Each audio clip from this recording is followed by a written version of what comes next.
اعوذ باللہ من الشیطان الرجیم، بسم اللہ الرحمن الرحیم۔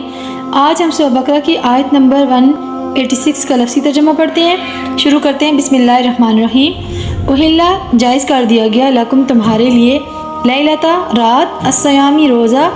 الرفث بے پردہ ہونا یا رغبت کرنا، الی طرف نسائکم اپنی عورتوں سے، ہنہ وہ لباس ہیں، لکم تمہارے لیے، وانتم اور تم، لباس لہن ان کے لیے۔ علمہ جان لیا اللہ نے، انکم یہ کہ تم، کنتم تھے تم، تختانون تم خیانت کرتے، انفسکم اپنے نفسوں سے، فتابا تو اس نے معاف کیا، علیکم تم کو، وعافا اور درگزر کیا، عنکم تم سے، فالآن بس اب، باشروہن ان سے ملو یا ان سے مباشرت کرو، وابتغوا اور طلب کرو یا تلاش کرو، ماں جو کتبہ لکھ دیا اللہ نے، لکم تمہارے لیے، وکلو اور کھاؤ، وشربو اور پیو، حتیٰ یہاں تک کہ یتبین واضح ہو جائے، لکم تمہارے لیے، الخیط داری، الابیض سفید، من الخیط داری سے، الاسود سیاہ،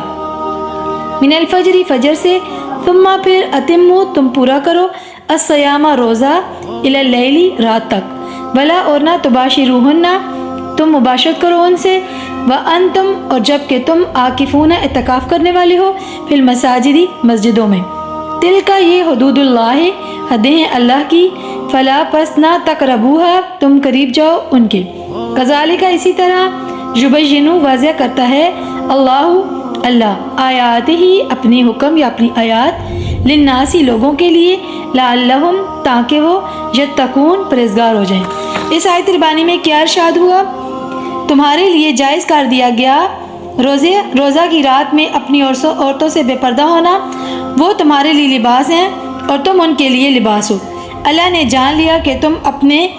نفسوں کے ساتھ خیانت کرتے تھے، سو اس نے تم کو معاف کر دیا اور تم سے درگزر کیا، بس اب ان سے ملو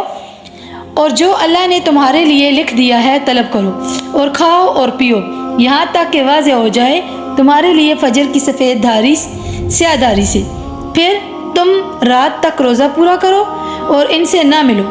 جب تم اعتکاف کرنے والے ہو مسجدوں میں، حالت اعتکاف میں، یہ اللہ کی حدیں ہیں، بس ان کے قریب نہ جاؤ۔ اسی طرح واضح کرتا ہے اللہ لوگوں کے لیے اپنے حکم تاکہ وہ پرہیزگار ہو جائیں۔ اللہ ہمیں ہر روز قرآن پاک پڑھنے کی اور سننے کی سعادت نصیب فرمائے، آمین یا رب العالمین۔